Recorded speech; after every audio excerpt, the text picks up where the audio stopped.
through the tradition several times early in sobriety, but they didn't mean anything to me back then.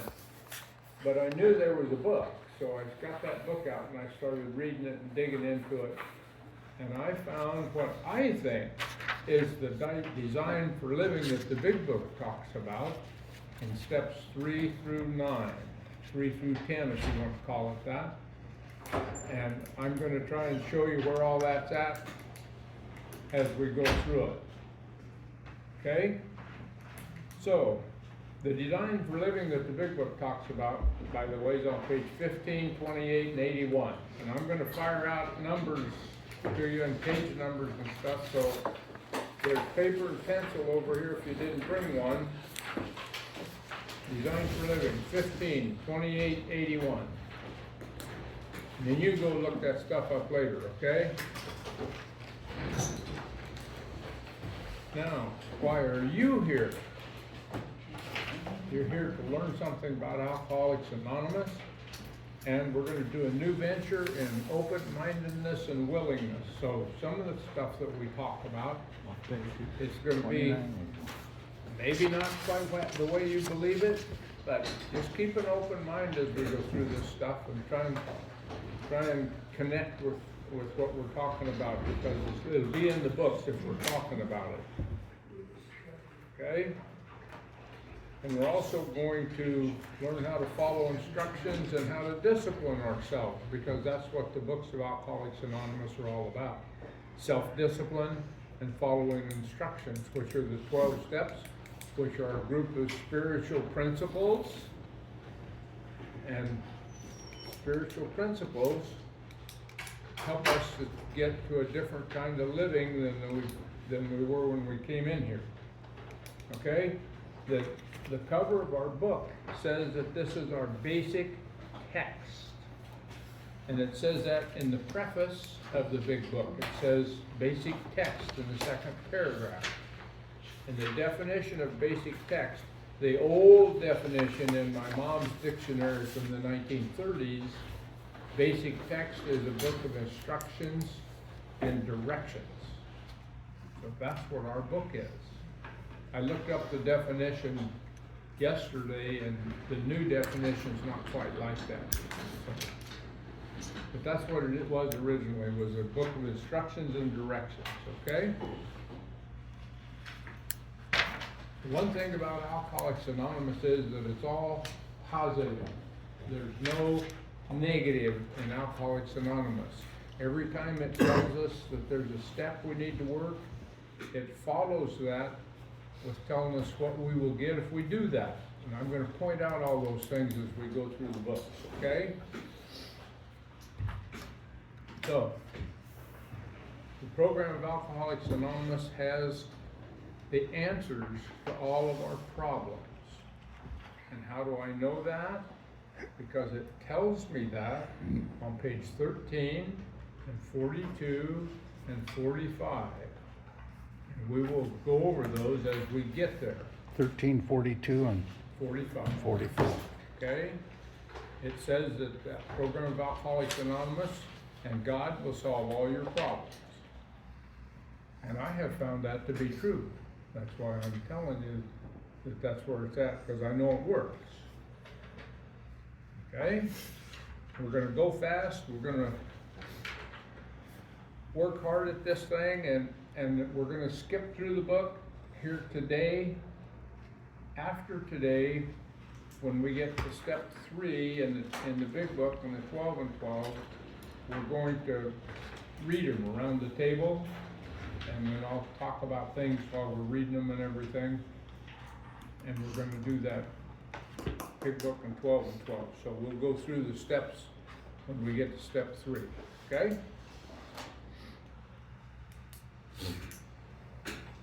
I'm going to hand out a little deal here that I wrote up a long time ago. It's decisions I must make.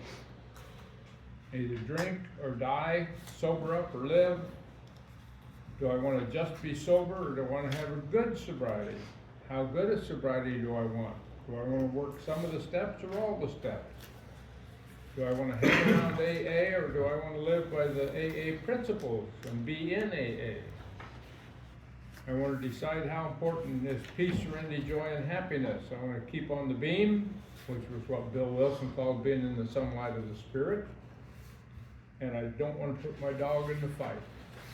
I don't want to give up my peace and serenity. So I've got that all written down here, and you guys can have one later. Okay?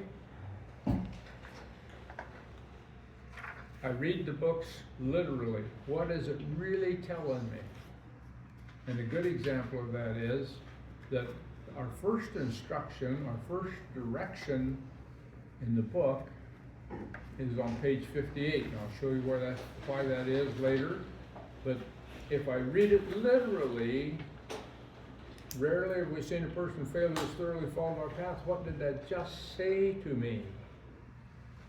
If I will thoroughly follow the path, I'll be okay. Because it says rarely has a person failed when he thoroughly followed the path. And I have to think about that.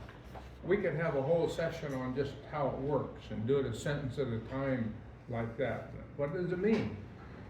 So that's the way I read the books. Instead of just reading a paragraph or a page, I try and dissect it, okay? And if we do that, the program will tell us exactly how to live and exactly what's right and what's wrong, okay? I talked to you about rewards. Every time it gives us something to do, it gives us rewards. Here's page numbers of rewards. 63. Big book? Yes. I got paper and pencil over here if you need them. So you don't have to scribble in your book. Yeah. 63, 75, 85, 87, 88, 89. There's probably more, but we'll come across those. If I missed any, we'll come across them as we go through the Are book. those the same as the promises? Hmm? Are those the same as the promises? No, these are rewards for doing what we're supposed to do in the first place, okay? And we'll get to all those, because we're gonna work the book from 63 on, okay? So you got 63, 75, 85, 88, 89. All right. 87. 87. I can read them again. Did everybody get them? If you wanted to? Okay. All right. I'm just a guy, and I'm telling you how the program is for me. So what I think everybody ought to do is you ought to question everything. Question everything you read, everything you hear, everything I say. Be open-minded. And the reason I say that is because, well, and I question everything that was taught to me in school, taught to me in church, taught to me in college, taught to me by my parents, my childhood experiences. Question all that, because it might not have happened the way I think about it. And they may have not said what I think they said, or meant it the way I took it. Okay? So I've just learned to question everything. Make sure it's right. Okay? A good example of that. When I was in first grade, they gave me a Dick and Jane book to read, okay? See Dick and Jane. Dick and Jane had 2 kids, a little dog, a white house, and a white picket fence, and they were happy. And I thought that's what it was. It may have been, but it wasn't happy like I took it. Okay, I thought happiness was successful and getting ahead and doing all that stuff. So what did I do when I got out of college and bought a new house? Brand new house, brand new paint job. What did I do? I painted it white. I built a white picket fence around it, got a dog, and got drunk because I wasn't happy. I have to rethink that. And I reread that book, and it doesn't read the way I read it when I was 6 years old. I put it in my head wrong. So I have to question everything. Okay?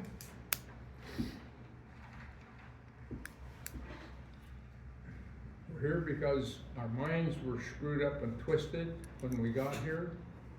And how do we know that? It says that on page 23. It says, therefore, the main problem centers in our mind rather than our body. That's our problem. We're not drinking anymore, so our body's okay. It's not gonna get any worse from drinking. Okay? So, let's start flipping through the big book of Alcoholics Anonymous. We're gonna spin through some pages here pretty quick. The preface in my book, I'm reading out of a 3rd edition here, by the way, because I got it all marked up. In the preface, it talks about this being our basic text. Okay? The foreword to the 1st edition. It says, we of Alcoholics Anonymous are more than 100 men and women. Well, they didn't have 100. I'm here to tell you that Bill Wilson was a salesman and he puffed everything up. Okay? But they talked about having 100 of them. If you read in the 12 and 12 on page 17, we're not going to do that right now, or you read page 229 in this book, in the story in the back of this book, there were 60 of them. What page is that in the back? 229. One guy says that we're only maybe 40 or 60 of us. So, I'm not criticizing the book, I'm just telling you that it ain't quite the way it seemed, the way they wrote it. Okay, at the bottom of that page, forward to the 1st edition, it says, when writing or speaking publicly about alcoholism, we admit people will use their first name. We earnestly ask the press also to observe we're not an organization in the conventional sense of the word. There are no dues or fees. That is the start of the preamble, the way we read it before meetings today. Okay? So I wrote preamble out in the margin. Forward to the 2nd edition. It says in that 2nd paragraph that 16 years have elapsed.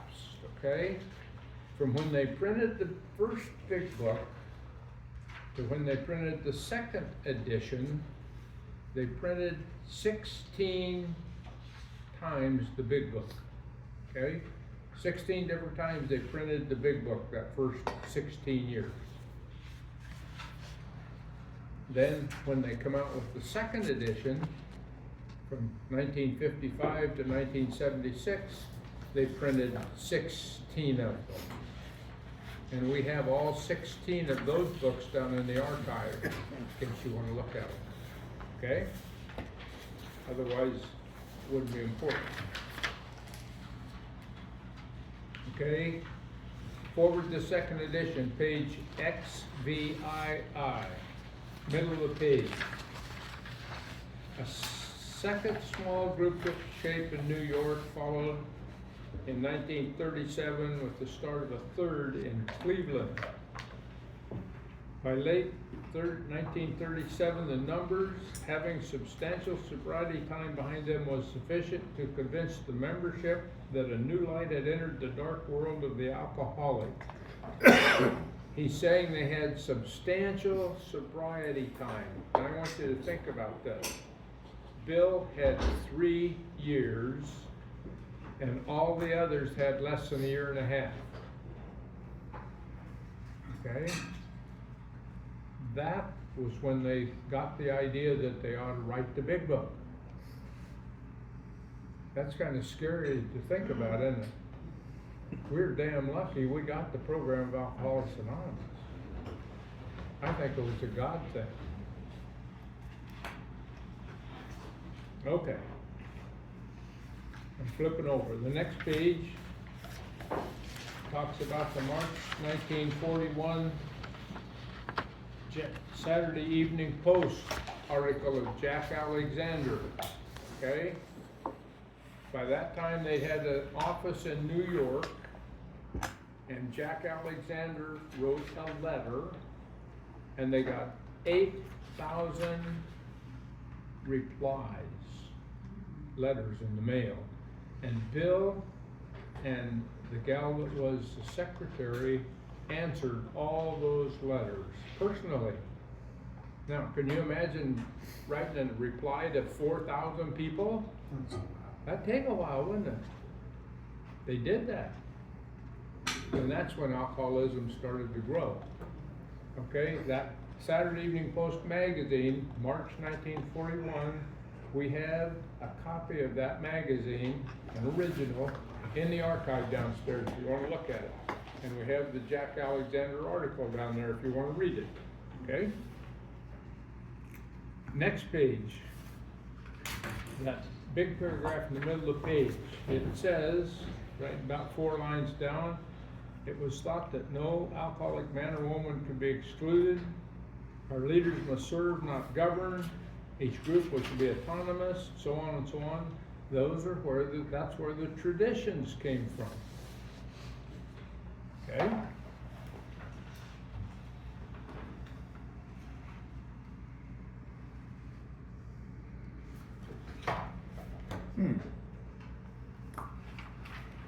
Okay, I'm flipping over to the 4th edition. Down about 6 lines up from the bottom, it says, like so much of AA's basic text, so there's that word again, basic text.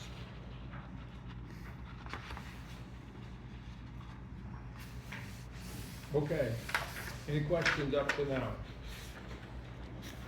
Let's go to the doctor's opinion. Flip through that.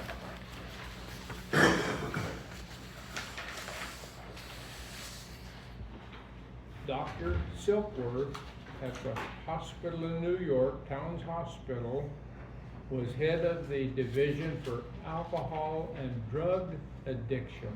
They treated alcohol and drugs. Okay, and it talks about that several times, alcoholism and drugs.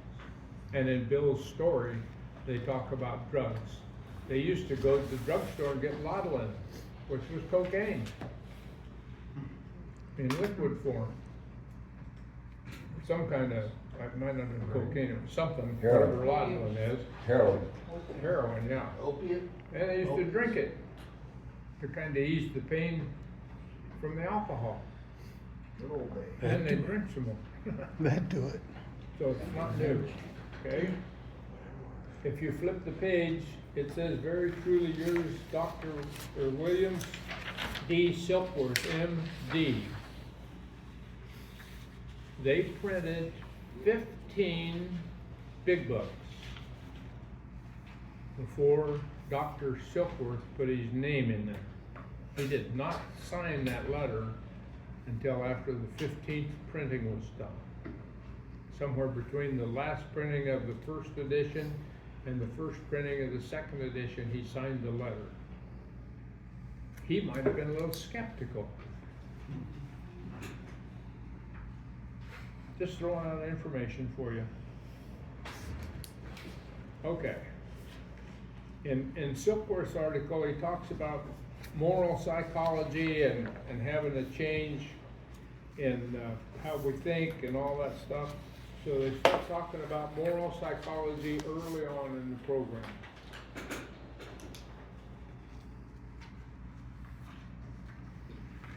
Okay, I'm over on page XXX. There are 5 different types of people that drink that he talks about. And the last one is, number 4 is manic depressive. So they knew about all that stuff back then. They just didn't know how to treat them for alcoholism. Okay? The next page, where he says about 1 year prior to this experience, a man got in, and then he says he didn't know who it was. A year later, that man was Hank Parkhurst. He was the 2nd AA in New York. Hank Parkhurst was also the guy that wrote the chapter to the employer. He was a vice president for Standard Oil. When it talks about having 6,000 people working for you and everything, that's who it was. And he drank himself out of that job. So when Bill Wilson got him sober, he had a little company called the Works Publishing Company. And they used the Works Publishing Company to put together the stock, and hopefully everything was necessary to raise money so they could print the big book. But he never did do the paperwork, so the stock that everybody bought wasn't worth anything. And then eventually Hank got drunk, and after the big book came out and all that stuff, Hank went back drinking, and Bill Wilson and Nell, I think was her name at the time, were in the office, and he was in the process of writing the big book. And Hank needed money, so Bill had some money from somewhere, and he bought all the furniture. And then a couple of years later, Hank come back and told Bill he'd never paid him, so Bill paid him again. So, typical alcoholic. Anyway, I know you don't care about all this stuff, but I think it's fun to know. Okay, let's go to Bill's story. That doggerel in the middle of the page, that rhyme thing, my attention was caught by a doggerel on an old tombstone. A doggerel is a statement like that doesn't have to necessarily rhyme like a poem. What it says is, here lies a Hampshire grenadier who caught his death drinking cold small beer. A good soldier is ne'er forgot whether he dieth by musket or by pot. What did they just say? They thought the same way about it if he drank himself to death or got shot in a battle. That's weird, isn't it?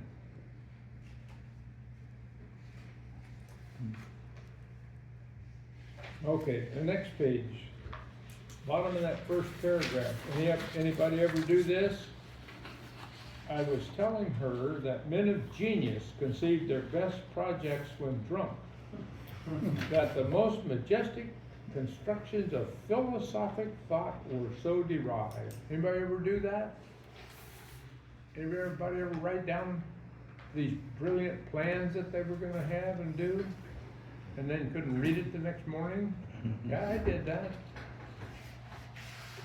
God, I'm in the book. Okay, page 4. Page 4.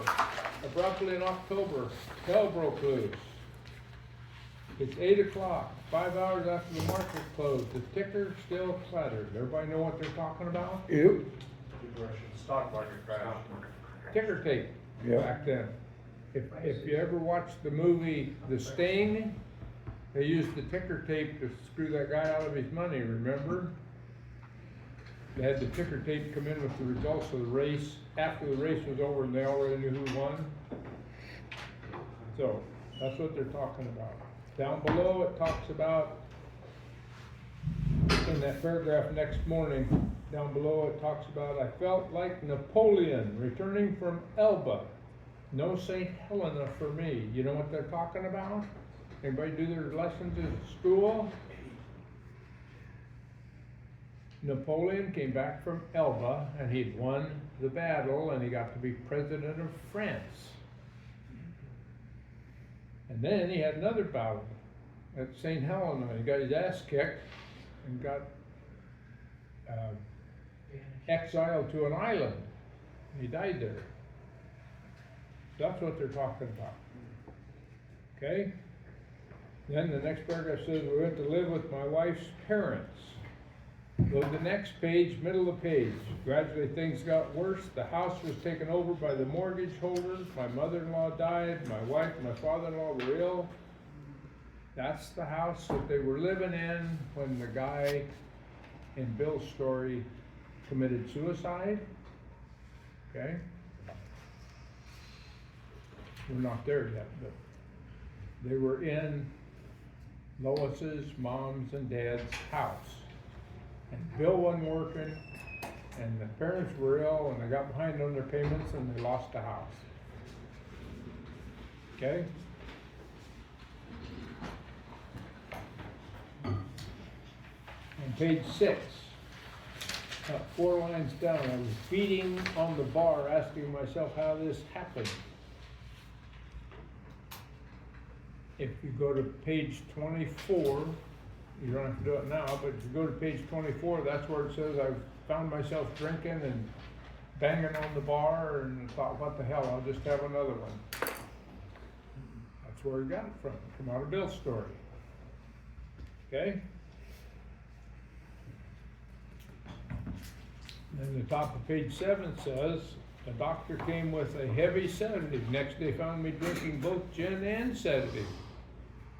That's what I was talking about a little bit ago. Next paragraph. My brother-in-law is a physician. His name was Robert Strong. And Robert Strong was at the dinner they went to, the Rockefeller dinner, where they were supposed to get all the money, and Rockefeller told them no, that money would probably ruin the organization.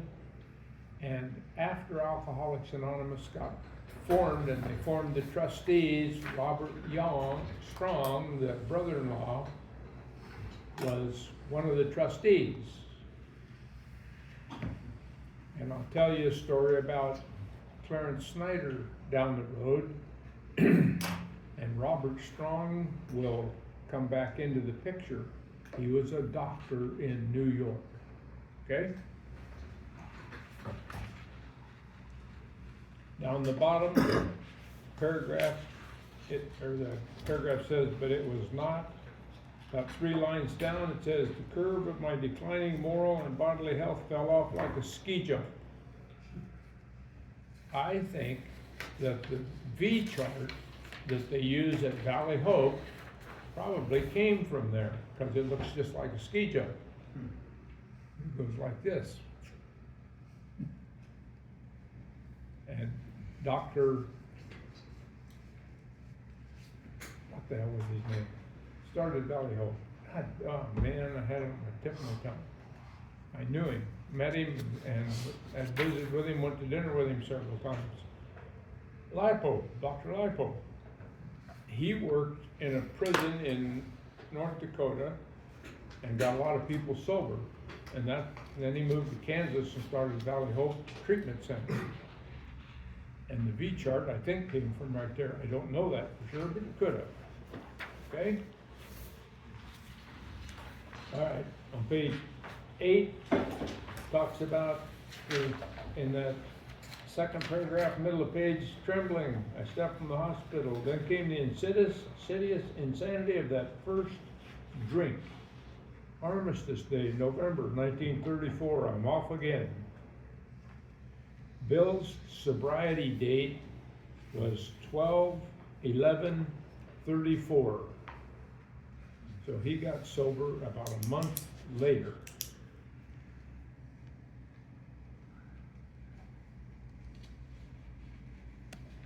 Okay?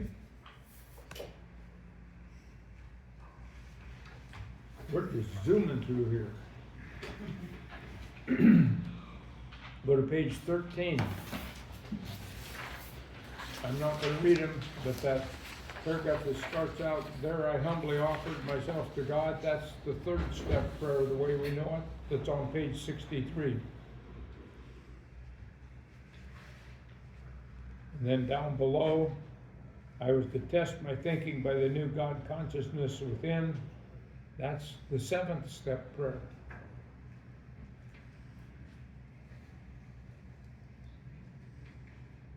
I just think it's cool to know where all this stuff comes from.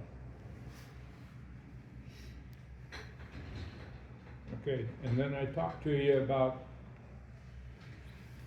the answers to all our problems are in the book. And the first page was 13. I might have said 15, but it's 13. But I said 13, 42, and 45, didn't I? 35. That's what I got. Yeah. 13, 43, and 45? Yeah. 42 and 45. Yeah, okay, Thir- on 13, bottom paragraph, my friend promised when these things were done, after I did the third step, 7-step prayer and got my higher power, I would enter into a new relationship with my Creator, that I would have the elements of a way of living which answered all my problems.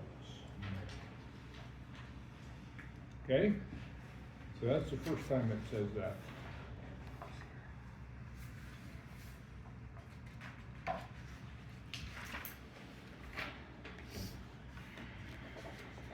And faith without works is dead is in the book in a couple of places, and that comes out of the book of James in the Bible. And they didn't have the big book of Alcoholics Anonymous. They read, at the Oxford group, they read out of the book of James in the Bible, because they didn't have anything else. So that's where faith without works is dead came from. Okay, on page 15, middle of page, bottom of that paragraph, this is a design for living that works in rough going. I told you about the design for living on 15, 28, and 81, remember? Okay.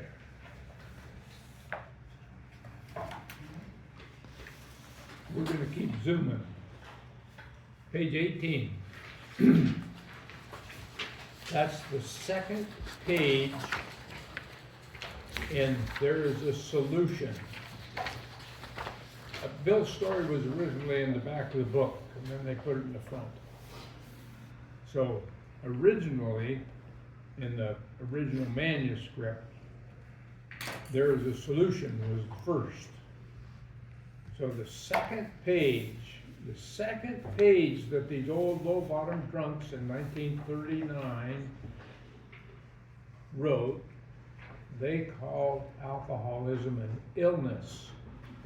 The medical profession still doesn't believe that. They still don't teach them about alcoholism. But those old timers said, an illness of this sort, and we have become to believe it an illness. Okay? I think that's just extraordinary. I think God had a hand in writing this book.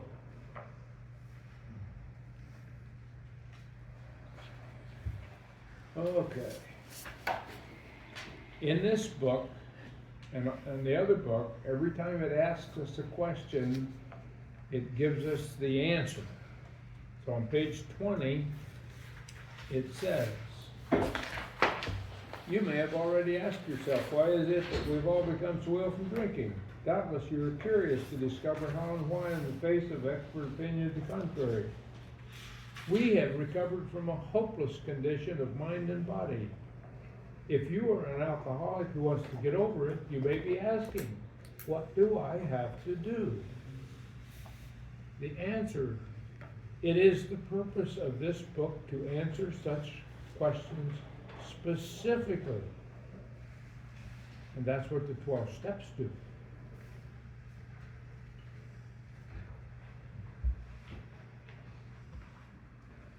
Okay, at the bottom of the page, it talks about moderate drinkers. Then we have a certain type of hard drinker. And then on the next page, it talks about, what about the real alcoholic? That's a 1, 2, 3. And the big book is all made up of 1, 2s, and 3s, and A, B, C's. And whenever it says neither, that's number 2. They give you something and say, but neither, that'll be number 2. Okay, so that's the way they wrote the book.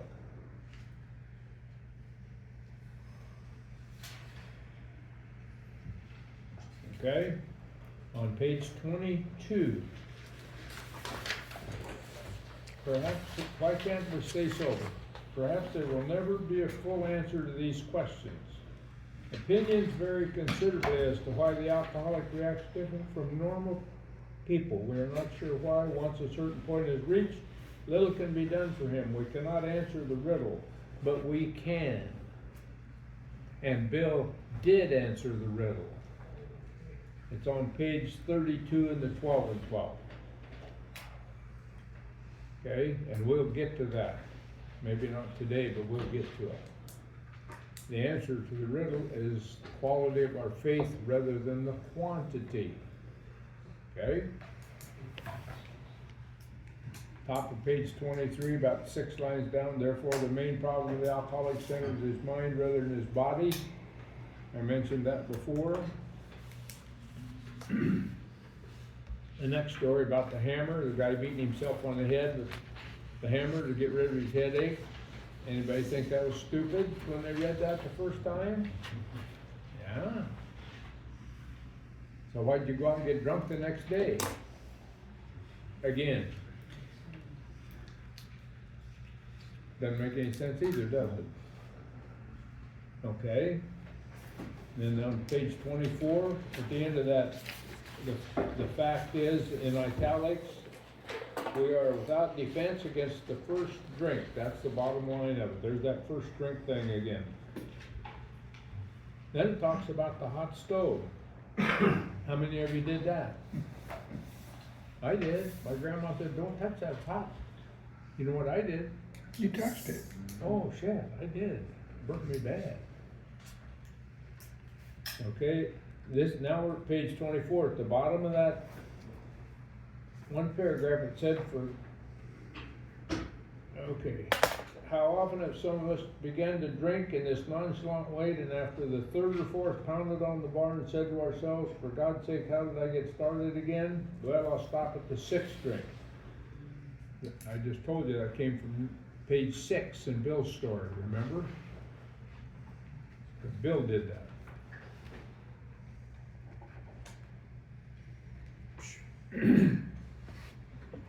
Okay, page 25. When I sponsor somebody, I have them read the first 43 pages and keep track of how many times in there they're like that, or they thought like that, or whatever. Then I know when they come back and I look at their marks, Heiss marks, about how they kept track of stuff, whether they read it or not, or whether they're alcoholic. And I ask them if they've read the spiritual experience appendix. And they say, well, I didn't know I was supposed to. Yeah, you did. On page 25, there's an asterisk. It says, go read appendix 2. But we never do, okay? It also tells you to do that on page 27 and page 47, to go read the appendix 2. Appendix 2 is the spiritual awakening, spiritual experience appendix, and it was not in the first printing of the big book. What pages were those? 27, 47. You can go, if you read your book, every time there's an asterisk, you'll find it. Okay? There was not, that appendix was not in the first printing. They printed the first book in 1939. When they printed it again in 1941, there've been enough people say, I didn't have this flashing light that God showed up and just solved all my problems like yours, Bill. But I'm sober because I'm learning about the program. So they changed it from spiritual awakening to spiritual experience. 1941, okay?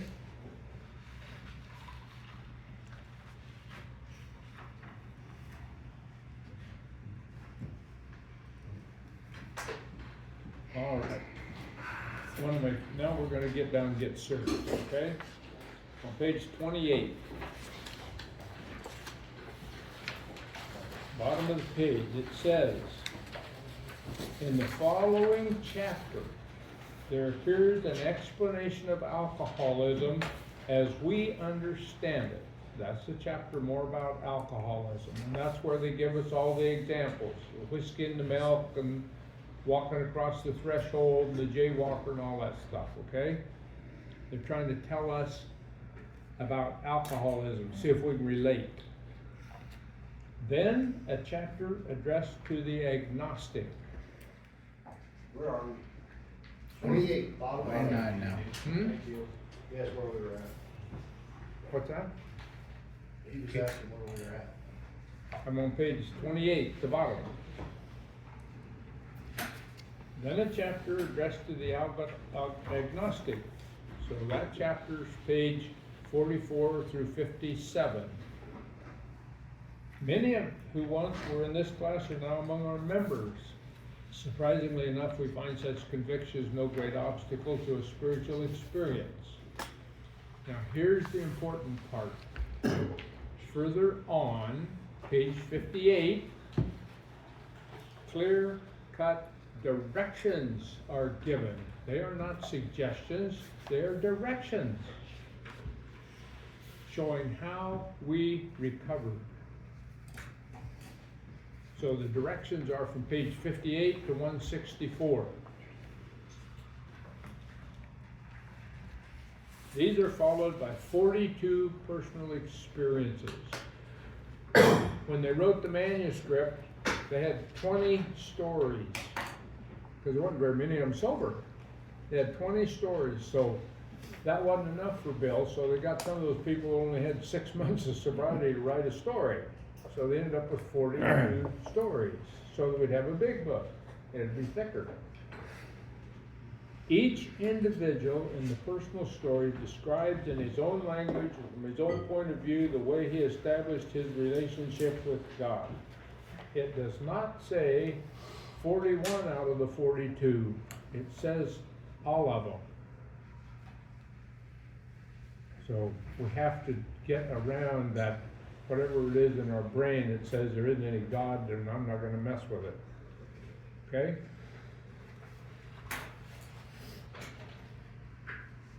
Any questions up to now? I got a question. Yes, sir. You said, Hank, his last name was it Hank Courthouse earlier? Parkhurst. Parkhurst.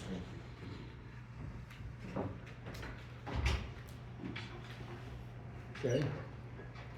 Yeah, if anybody has to go, you go. Okay, more about alcoholism. What is the first step in the program? Second paragraph. We learned that we had to fully concede to our innermost selves that we were alcoholics. This is the first step in recovery. If we can't admit that, if our lives aren't messed up bad enough, there ain't no need going on. Okay? So we're gonna keep flipping through here. All right, on page 33, down about the middle of the page, it says, because of the peculiar mental twist already acquired. It's gonna talk about our mental condition in several places in this book, in this chapter.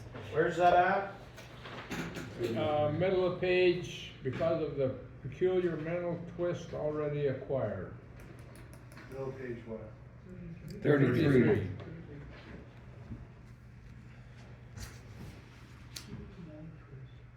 Okay, top of page 35. It says, so we shall describe some of the mental states that precede a relapse into drinking, for obviously this is the crux of the problem. Next paragraph talks about the experiment of the first drink. There's that first drink thing again.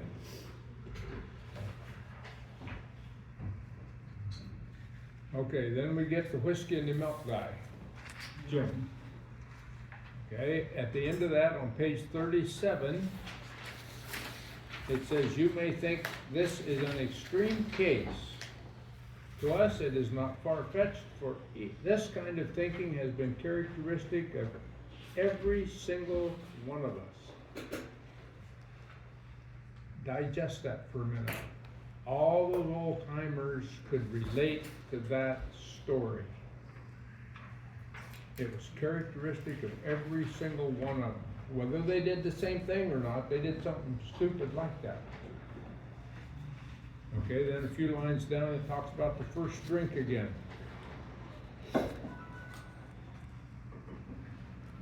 Bottom paragraph talks about the first drink again. And then it goes into the jaywalker. How many thought that story was really dumb when you first read it? Yeah.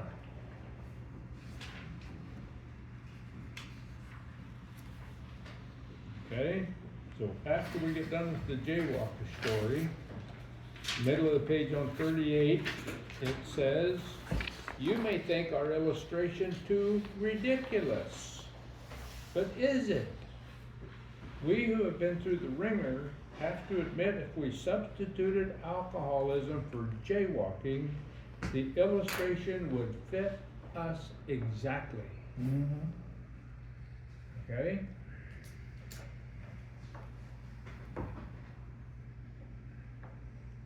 Yeah, when you get drunk and they throw you out of a restaurant and you say, "I've been thrown out of better places than this," sounds like a jaywalker, doesn't it?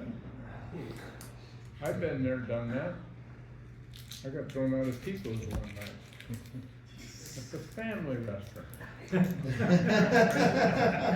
Yeah, I got thrown out of Johnson's Cafe. God, yeah. Yeah.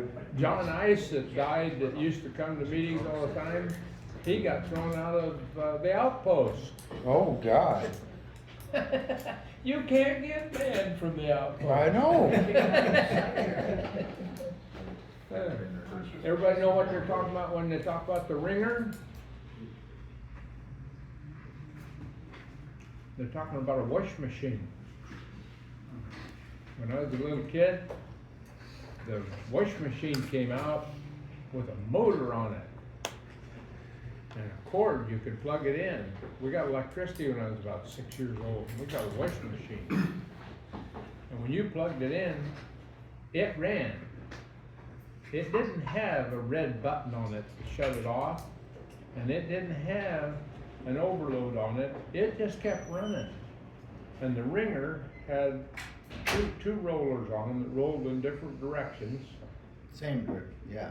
And you put the clothes in there after they washed to wring the water out of them. Yep. And if you got your finger or your arm in there, it just went in there. It kept going. And smashed the shit out of it. I mean, it'd crush your finger. See, that's what they're talking about. I know that because my mom had a smashed finger. They had electricity where she grew up. Okay, bottom of the page, What page are we on again? page 38. Some of you are thinking, yes, what you tell us is true, but it doesn't fully apply. If you read the story, the backslider, the guy's name was Walter Bray, B-R-A-Y. That's where they got that from, because that's what he said. Yeah, I know you've told me all this stuff, but it doesn't fully apply. I think I'll just go back drinking. Okay, that's out of his story. Okay, page 40. About 2/3 of the way down, it talks about, "I rather appreciate your ideas about the subtle insanity which precedes the first drink." There's that first drink thing again. Where's that at again? Page 40, about 2/3 of the way down.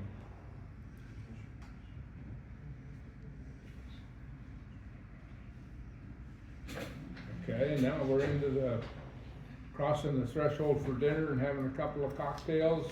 Fred's story. Down that last paragraph on 41, "As soon as I gained my ability to think, I went carefully over that evening. I'd been off guard, made no fight whatever against the first drink." There's that first drink thing again. On page 42, about 10 lines down, it says, "I saw that willpower and self-knowledge would not help in these strange mental blank spots." There's that mental thing again, okay? Now we're on page 42, bottom 2 lines. Quite as important was the discovery that spiritual principles would solve all my problems. So what did it just tell me? If I work the spiritual principles, the program of Alcoholics Anonymous, I will have answers to all my problems. I thought they were full of BS when I got sober. I had a lot of problems, but they all went away as I kept getting sober and getting better.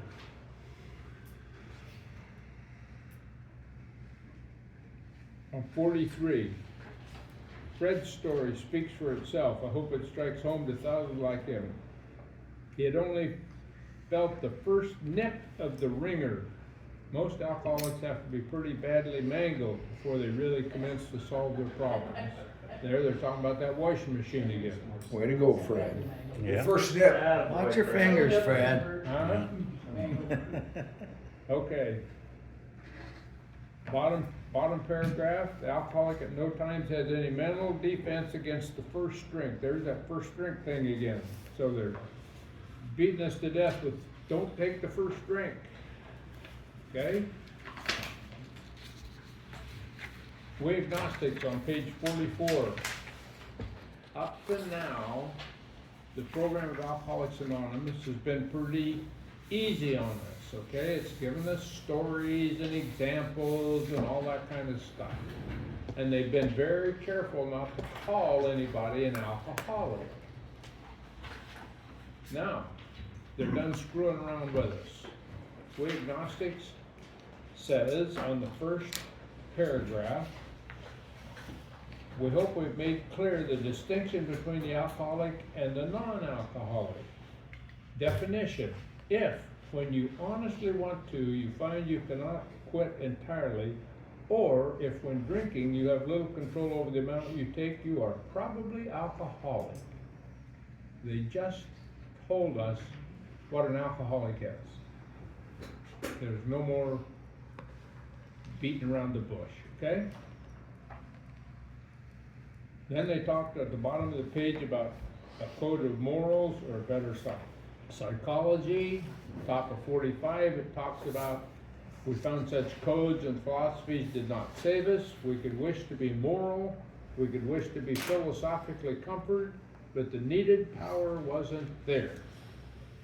Lack of power, that was our dilemma. We had to find a power by which we could live, and it had to be a power greater than ourselves. Question: where and how were we to find this power? Answer: well, that's exactly what this book is about. Its main object is to enable you to find a power greater than yourself, which will solve your problem. There's that. They're going to solve my problems again. That means we've written a book which we believe to be spiritual as well as moral. And we're going to talk about God. So at this point, all those people that said, I'm not ever going to believe, they're screwed. Because it said that's what we're going to talk about. Okay?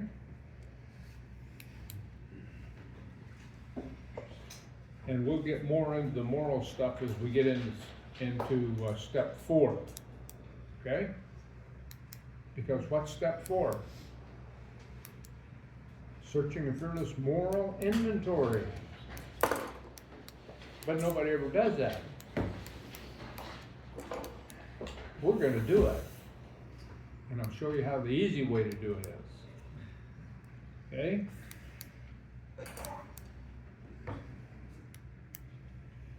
Okay, on 47, there's the asterisk that tells us to go read the spiritual experience appendix again.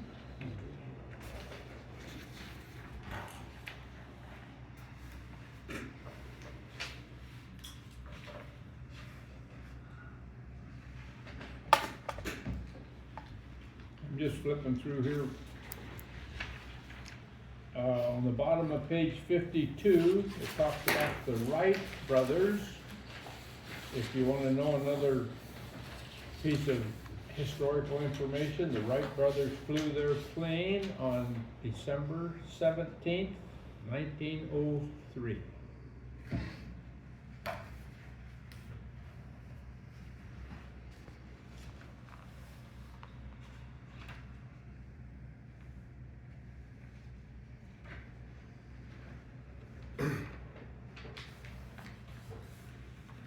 Okay, let's go to page 56. They're gonna give us another story. This is about a friend who was a minister's son.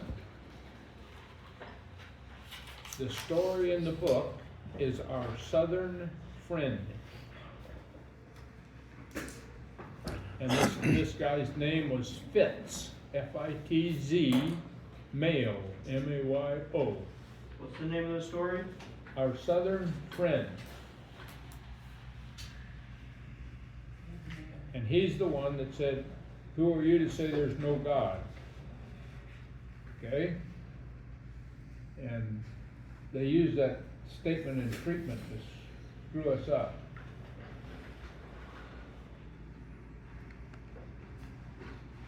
I thought they made it up all by themselves. They got it out of the big book. Okay? Anyway, if you go back and read all the stories that were in the original printing of the big book in 1939, Fitz's name comes up. He sponsored a lot of those people. He was really active. He was as active as Bill and Bob were. Okay?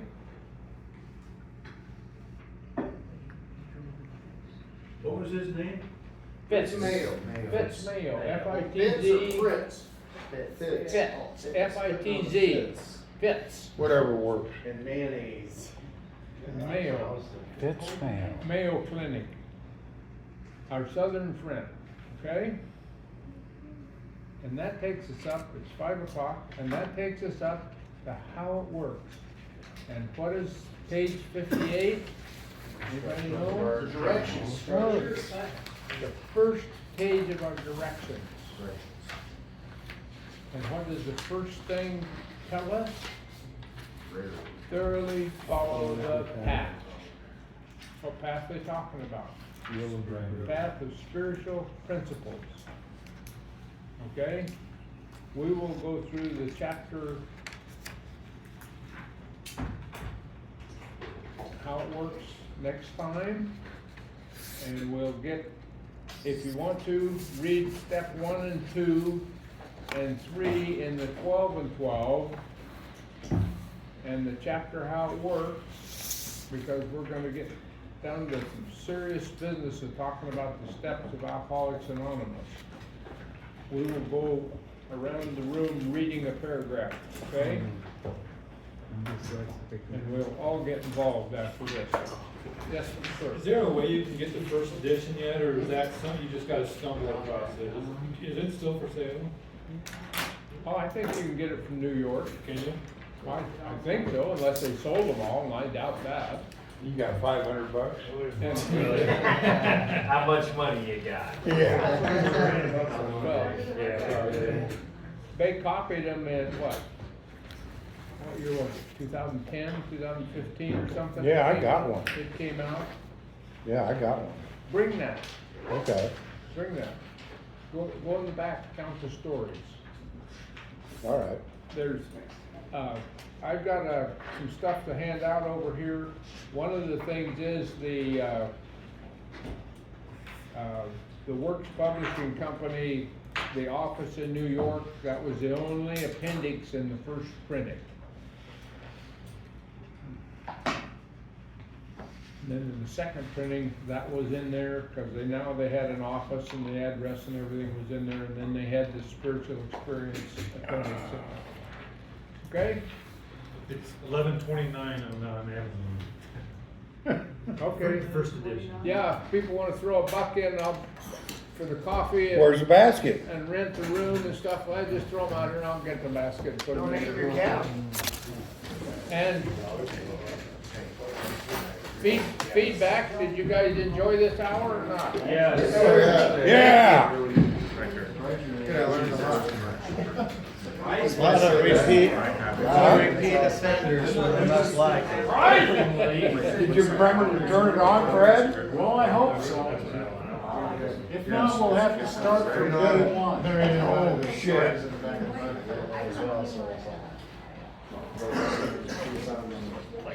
What do you think, Tom? Hey, Matt. Any good? haven't read all of it. I mean, Frank, he's like. Going downstairs? You'll be fine, no, just, work your step back points and all that, when you like it, you're right out. And then, you know, through the story.